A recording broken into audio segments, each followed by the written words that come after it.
Ambassador of the European Union here. Let me begin by offering my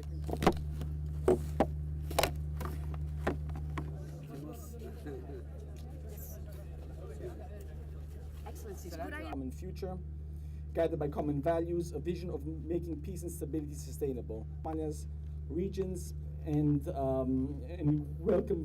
We have just 28 months for the completion of the current dispensation. We very much hope that by the holy month of Ramadan, the relevant constitutional commissions will be in place and that the federal leadership and institutions can focus on the priority tasks to deliver 2016.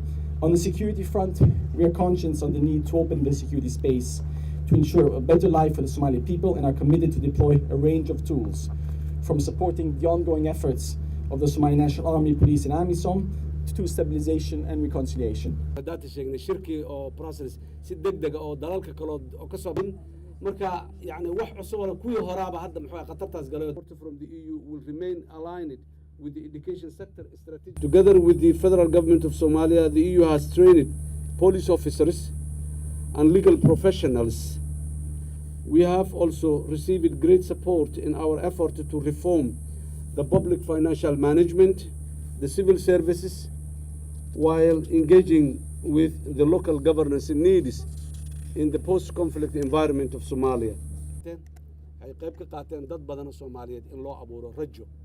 The President, the federal government of Somalia and the international community together must go further and go faster in delivering what Somalis and Somalia needs.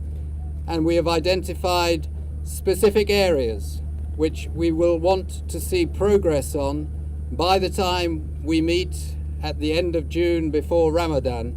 And I am very confident that with the international support that the federal government has and with the very dedicated Parliament and parliamentarians that you have, I am very confident that together we shall deliver very specific things by the end of June.